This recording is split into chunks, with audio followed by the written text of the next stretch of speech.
Bueno, continuamos con Durkheim.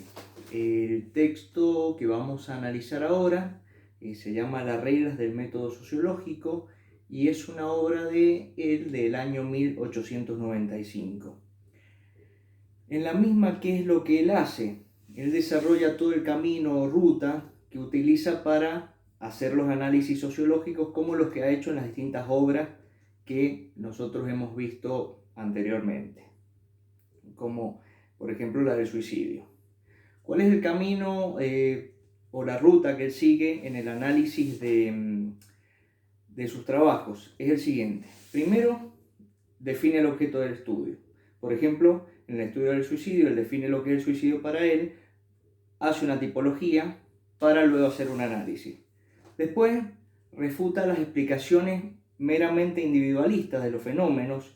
Él busca la explicación en los hechos sociales, por lo tanto va a rechazar todo eso. Vemos como en el caso del suicidio él dice que sí, que hay ciertas predisposiciones individuales, como ya vimos, pero él busca la causa eficiente en cuestiones sociales.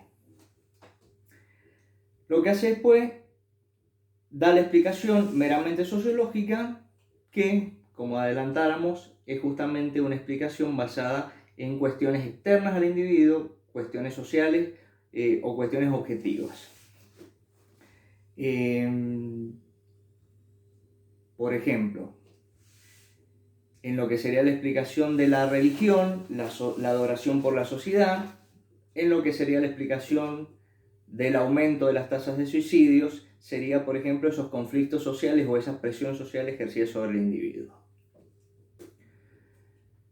¿Qué entiende Durkheim por sociología? Y esto es importante para entender esta cuestión del método. Bueno, el estudio de los hechos sociales y la explicación sociológica de estos hechos. Esa es la cuestión o la noción de sociología o el concepto de sociología que maneja Durkheim. ¿Y cómo lograr, se pregunta él, una sociología como ciencia? Bueno, con dos ingredientes. Primero, un objeto específico de estudio que va a ser el hecho social. Y con otra cosa que es la observación y explicación de hechos sociales a través de un método propio.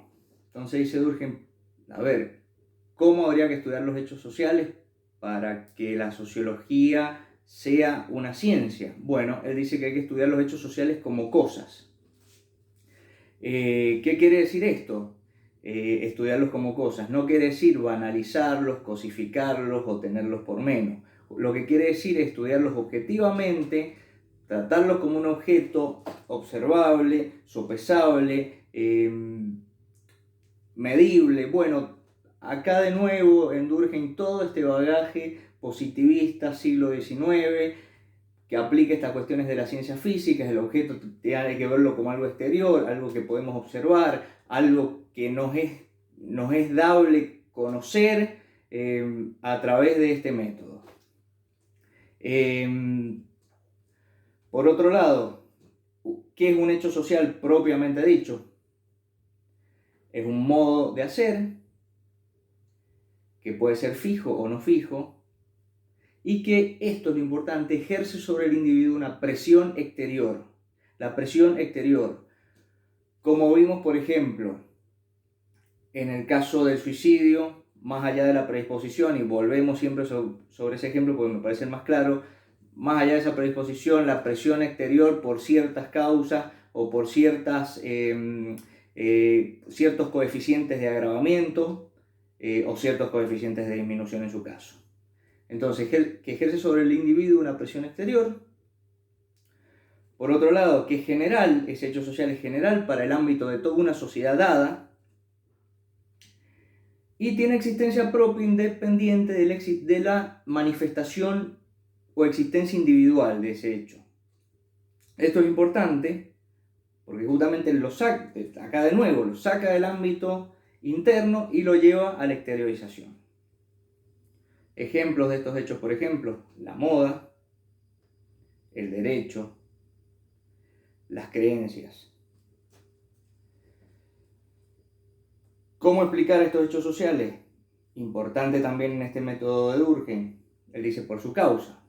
¿Y qué es lo que los causaría? Porque decimos la causa del hecho social, pero ¿qué es lo que causa un hecho social? Y él dice otro hecho social. Él dice que un hecho social tiene causa sola y exclusivamente en otro hecho social. De nuevo la aplicación esto de las ciencias físicas, se nos viene a la mente, por ejemplo, el principio de acción y reacción, o sea, un objeto empujando a otro para que actúe, dos objetos de la misma naturaleza que se empujan entre ellos y el otro actúa por causa del empuje del otro. Muy física mecánica, muy siglo XIX, cuestión que para Durkheim un hecho social solo tiene causa en otro hecho social. Estas serían básicamente las reglas del método sociológico para Durkheim. Es el último libro que ustedes van a ver en el texto que seguimos. Y bueno, con esto finalizaríamos todo el curso en la parte que es Emil Durkheim. Bueno, muchas gracias por la atención. Muy buen día.